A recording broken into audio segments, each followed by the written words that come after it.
news updates online at 560theanswer.com. Now, from the Signature Bank Studios, this is Chicago's Morning Answer with Dan Proft and Amy Jacobson on AM 560. The Answer.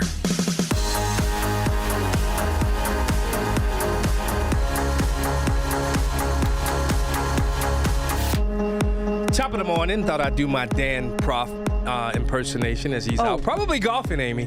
You mean hitting the little white ball in the That's fairway? probably what he's doing. Well, he did go to the practice round at the Masters. Oh, he was there? Was he there all No, week? I think just Tuesday. Well, the tournament started in earnest on Wednesday, so I think he was there on Tuesday. Okay. But I don't know where he is because I just You let him didn't go. Fly away. Fly How could away. I miss No, you I'm when not you gonna don't sing. go away? I'm not going to sing. I can't sing. Because Oh, you and no. Dan sound horrible when y'all sing. Y'all sound horrible. Terrible. Not I am horrible. Terrible. no. I am a trained singer. Who taught you? Mrs. Vanderweel, Mr. Tarasky. Yeah. Vanderweel and River Trails, Mr. Tarasky. Did you get your money back? And then, excuse me, I did take private voice lessons. I cannot remember my instructor's name. And then I was in Old Gold Singers at University of Iowa. Let me get this straight. There, I had then. training. You sing in the shower. No, Is that I what don't happens? sing in the shower. You a shower singer? I take the fastest showers known to mankind. How's your water pressure? My water pressure, it's funny you should ask. Because I saw a plumbing and sewer team out there on my block yesterday, and I said, "What? Can you explain this to me?" My slop sink in the basement, the water pressure is... Yeah. And then I go upstairs in the kitchen sink, and it's like dribble, dribble, dribble. And then one shower has great pressure, and then the other shower, nothing. Is it like that scene from Ted Lasso when they went into the shower and there was no pressure, and then next thing you know, after Ted Lasso got it fixed. That's right. Because you finally watched. I finally watched it. I didn't watch it at all. But, speaking of water shower and pressure, our good friend Scott McKay over at the American Spectator, he's the publisher of the Hayride, senior editor at the American Spectator, and author of Racism, Revenge, and Ruin, and King of the Jungle. Scott McKay, how's your water pressure in your shower? Is he there? Scott, are you there? I guess he doesn't want to talk to us today. Oh, is he there? I can't put. I can't hear anything. I can't hear anything. All right, he must be in the shower. He can't hear us. But Trump was great because he signed so far 111 executive orders. Yeah. And one of them was about, because the left thought they were great climate change heroes saving our planet by lowering the water pressure. And guess what that means? That means that you have to stay in the shower longer and you waste more water. Uh-oh. So he signed an executive order ending that nonsense. I mean, is that really is that about control, Amy? That's one of the things I wanted to talk to Scott about. When you think about just how it's almost like oh, there he is. What's up, man? You didn't want to talk to me because I'm here, right? No, I had my phone on Wi-Fi, and for whatever reason, Verizon likes to do Wi-Fi calls, and they're terrible in quality. I don't know why they do that. Anyway, I'm sorry about that. You see how it is, Amy? John, to answer your question, my shower, I jailbroke the shower head, and so my water pressure is like so good it's injurious. Which is exactly how I like it. What's funny, Scott and Amy, I don't know if you know this, but there's a little part of the shower where you can make it hotter. Did you guys know that? On the water heater? Yeah, on the actual shower head. You at least that's probably just something I had put installed. Oh, I didn't sounds know this. very fancy. No, I didn't know this initially. And you use this little tool and you turn it and you're able to bring the hot water pressure down even further. And so when you turn the lever down, it makes the water hotter. So there it is. I have to look into that. but Scott, in your article, you mocked the absurdity of the shower head regulation battle. But doesn't this exemplify the deeper issue that the left governs through 1,000 paper cuts? How do these minor controls add up to full blown authoritarianism? Well, bordering on totalitarianism, depending on how much you put up with. In fact, there's an article that popped. I don't know. It wasn't yesterday. I guess it might have been over the weekend.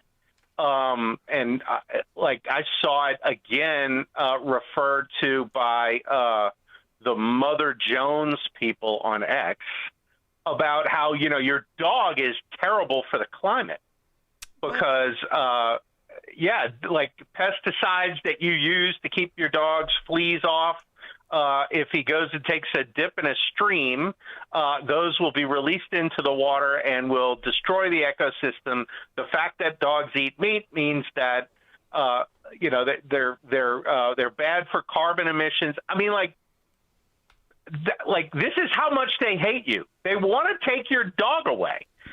So it's nothing for them to give you bad showers or toilets that don't flush.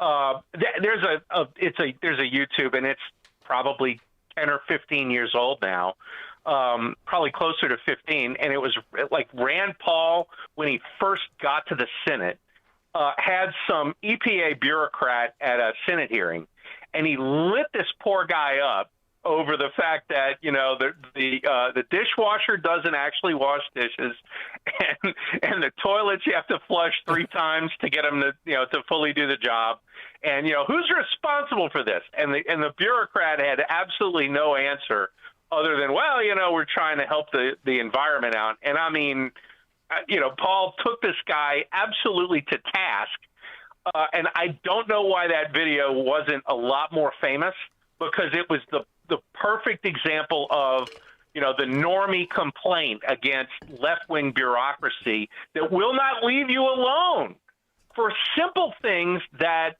add up to quality of life. And they have no regard for it. And all they want to do is control everything. The shower head thing is like the latest example, but there were gas stoves, and I mean, you name it. These people electric dryer, electric, Yes. electric stove, which I can't stand those things. They do Not electric cars anymore, though. Oh yeah, that's right. So Scott McKay, that's who we're speaking with. Obviously, he's the publisher for the Hayride, senior editor at the American Spectator.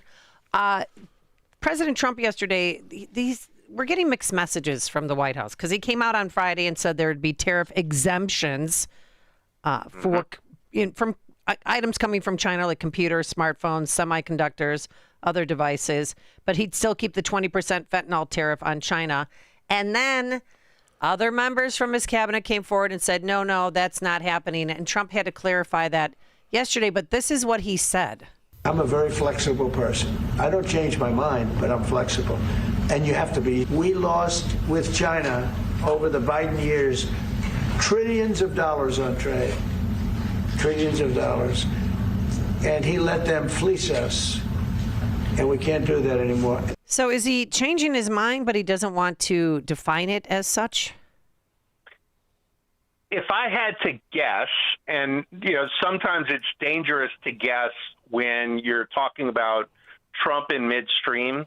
Mm-hmm. But if I had to guess, I think some of this is sort of planned chaos, which is designed to create so much uncertainty on the other side that people make decisions accordingly.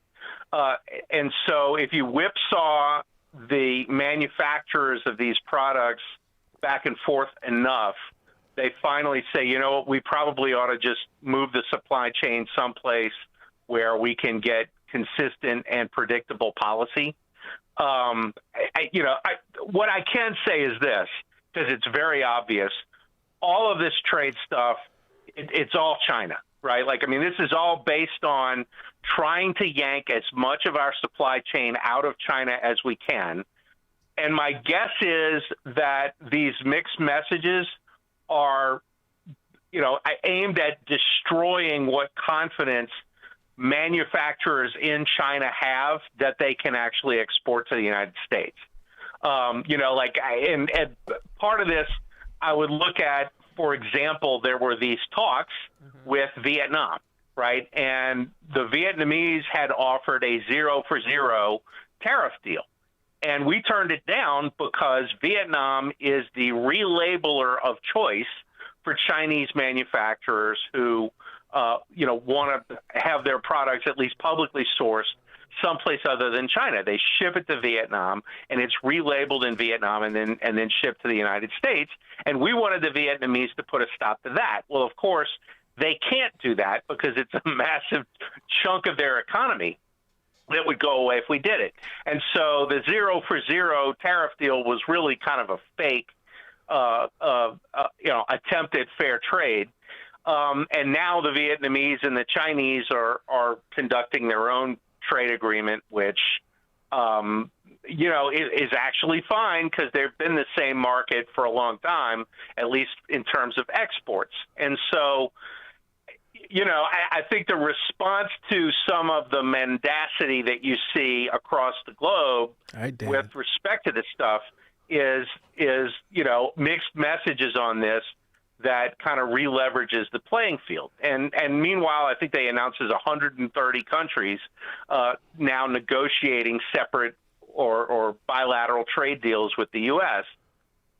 So it's hard to even comment on this stuff while the sausage is getting made, right? Because it's going to look really weird, from a day-to-day standpoint. And people have had egg on their faces, like consistently over and over and over again, making judgments about this process while it's going on. So I'm going to try to keep the egg away. Well, I actually had AI create me a person crying with egg on their face and posted that. And I said, you mean your action figure? No, I had AI create a person crying with egg on their face, and I posted it, and I said, this will age well. Because that's what I believe. But speaking of Vietnam, I thoroughly enjoyed your article, The Liars Are Out in Force Thanks to the Liberation Day Tariffs. In that article, you critiqued the media's swift declaration that the trade wars are lost, drawing parallels to Walter Cronkite's his assessment of the Vietnam War. How do you perceive the media's role in shaping public opinion on issues like as complex as trade issues, and what impact does this have on policy implementation, Scott? Well, I think it has a lot less effect than 10 years ago, 20 years ago, and certainly like in Cronkite's time. I don't think anybody cares what the media says anymore. A lot of you look at ratings, and they'll show you that nobody cares about what the media says anymore. And part of that is nobody should care. Like in that piece, I noted that Jonathan Martin, who is, I don't remember what his title is at Politico, but he's, one of the lead figures over there, was like 2 days of market trades after the Liberation Day stuff got announced. And he's like, oh, you could tell what the markets already made a judgment on all this. And it's like, for 2 days? Like, you call yourself a responsible journalist, and this is the stuff that you're saying? And he's not alone. I mean, for one thing, all of this is indicative of a bias and a dishonesty. Oh, I'm an objective journalist, and yet everyone knows that you're a left-wing, Democrat activist disguised as a journalist. Yeah. But then the other thing is like, you don't even try to do a good job of hiding it. Yeah. Right? Like, you say patently stupid things because that's what your bubble has decided is the narrative. And, he's repeating that, and we've kind of grown used to it. But, the consequence of that is that nobody cares what these guys say, because we know it's propaganda rather than journalism. And, we're kind of in a new world here where people have really internalized that. I mean, you look at like the media's credibility ratings. Pew does that survey every 3 months or whatever, and like they're cratering. They're in the same level of disrepair and discredit that the Democrats in Congress are, which is like hovering between 20 and 25%.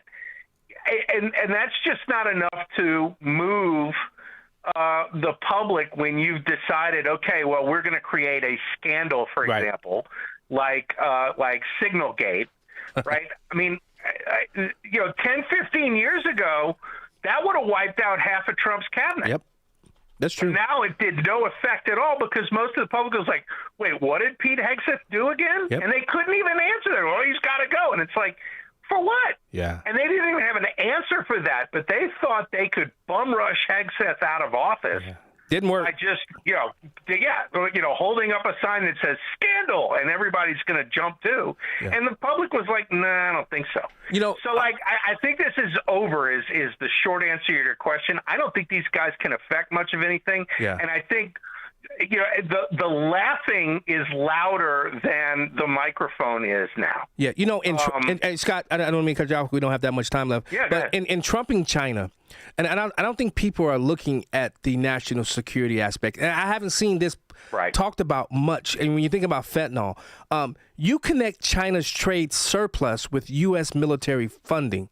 Can you break down how America is essentially subsidizing its own enemy?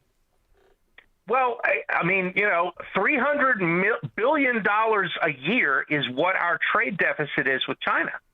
And they have invested pretty much all of that money into building an offensive military. So when you're on Temu saying, oh, look at all this stuff I can get for $50, well, that $50 is going basically into the pocket of the Chinese People's Liberation Army. And so at the end of the day, are you really all that fired up about buying a shirt that falls apart the first time you put it in the dryer because you got it for $4.95 on Temu? Like, I don't think this is a hard thing to explain to most people.